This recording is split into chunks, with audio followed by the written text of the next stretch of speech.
I rarely talk about politics, and today will be no different. Because the truth is that we are facing goes far deeper than politics. My main point today is simple: to open our eyes, to raise our level of consciousness, to grant inner peace to ourselves, and God willing, peace to the entire world one day soon. This past week, we were shattered again by another tragedy: the shooting at Florida State University. More lives cut short, more families forever broken. And once again, I find myself asking, what is happening to us? What is happening inside us? Why do the chains of violence never seem to break? Back in 1989, during another time of deep violence, the Israeli army's presence in Lebanon, the first Palestinian Intifada, the brilliant Israeli singer Chava Alberstein recorded a modern version of Gadya. She begins with the full Aramaic and traditional song we all know and love from our Passover Seders: the goat, the cat, the dog, the stick, the fire, the water, the ox, the butcher, the angel of death, and finally, God. But Alberstein did something bold. Just as the song is about to reach God, she interrupts the song. She changes the words and the meaning. Why are you singing this traditional song? It's not yet spring, and Passover is not here. What has changed for you? I have changed this year. And then she asks in the song, how long will the cycle last? How long will the cycle of violence last? She sings, the chased and the chaser, the beaten and the beater. When will all this madness end? I used to be a kid and a peaceful sheep. Today I'm a tiger and a ravenous wolf. I used to be a dove. I used to be a deer. Today I don't know who I am anymore. Today, as we celebrate the seventh day of Pesach, we read the story of the Israelites standing at the edge of the sea. Behind them, Pharaoh's army. Before them, the unknown waters. They panic.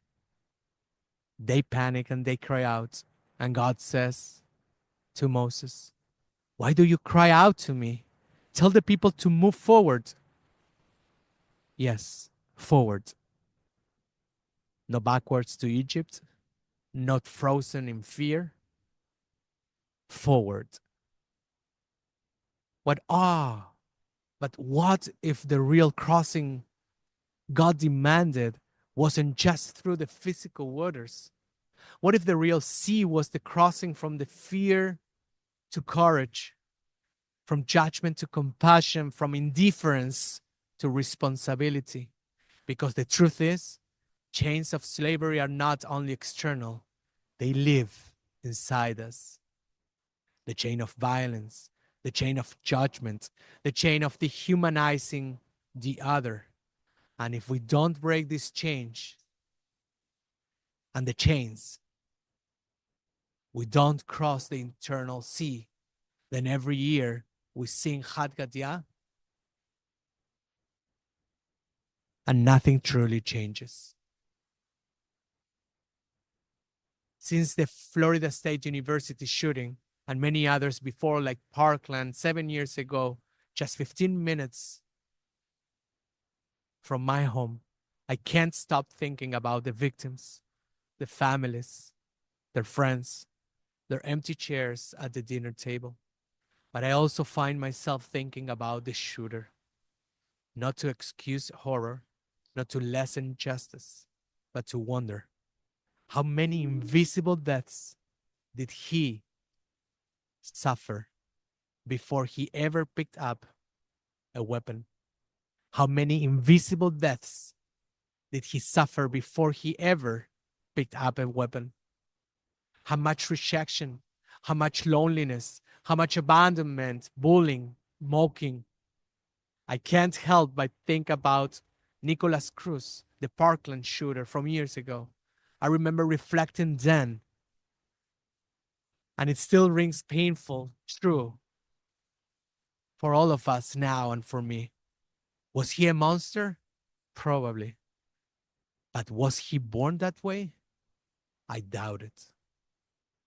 He was a boy once, a boy who needed love, a boy who needed protection, a boy who needed to be seen, held, guided.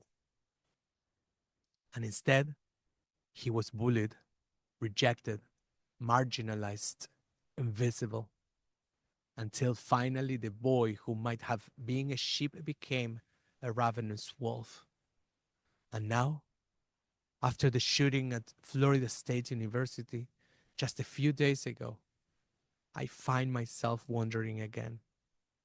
The new shooter, Phoenix Igner, was once a boy named Christian, a boy caught in a painful overseas custody battle when he was just a child, a boy kidnapped by his birth mother and taken thousands of miles away from his doctors, his therapists, his familiar world, a boy who struggled with developmental delays, ADHD, and other mental health conditions, a boy who, according to his father, needed careful care, care he didn't always receive. Court records show years of psychological strain, legal battles, emotional tug of wars between parents. He grew up carrying wounds, not just in his body, but deep in his soul. Years later, former classmates described him as isolated, angry, harboring extreme views. And then, one morning before Pesach, on a sunny day in Tallahassee, the broken boy became a man who broke others. And my heart aches again with the question Hava Alberstein asked. How long will this cycle last? How long will the madness continue? As Elie Wiesel taught us so powerfully a week before Yom HaShoah, the opposite of love is not hate. It is indifference. The opposite of love is not hate. It is indifference. And Rabbi Abraham Joshua Heschel reminds us, in a free society, some are guilty, but all are responsible. So the question remains, what is our responsibility? Our responsibility is to break the chain, to stop seeing others as other, to stop judging, to stop excluding, to stop feeding the monsters of loneliness and anger. Because every snub, every mocking moment, every act of indifference in another link forged, another link forged. And every act of kindness, every gesture of love is a chain broken. Imagine for a minute. Just imagine what could happen if we saw every human being as another beloved child of Hashem, of God. Each soul a divine spark created B'Tselem Elohim in the image of God. The philosopher Emmanuel Levinas teaches us, the other faces me and puts me in question, obligates me, and calls me to responsibility before even I can decide. And he continues, the face of the other opens an infinite responsibility before I can even choose. I am already responsible for their existence. Imagine if we remember that each person we meet carries an invisible sea of battles within them, that behind every face there is God's breath still breathing. Imagine if we made a conscious choice every day to part those waters with love. Every morning to remind myself. I love to start the day with the words of the great Kabbalist Rabbi Isaac Luria, the Ari Kadosh. הריני מקבל עליי את מצוות הבורא ואהבת לרעך כמוך לרעך כמוך. Behold, I accept upon myself the mitzvah of the Creator. You shall love your fellow as yourself. Chaverim, my dear friends, what if this Pesach, as we cross our own seas, we took this mitzvah upon ourselves with fresh urgency? What if before we judged, before we spoke harshly, we stopped and asked ourselves, am I building a bridge across the sea? Or am I building a new chain? What am I doing? Building a bridge across the sea or building a new chain? The sea did not part because the people waited. It parted because they moved forward. And today, we must move forward too. Let us not sing Gadya as an endless tragedy. Let us sing it as a wake-up call. Let us break the chains. Let us part the waters. Let us walk towards a future where no child feels invisible and no heart is left hardened and no song of freedom is sung alone. Ken Yehi Ratzon. Amen. Shabbat Shalom.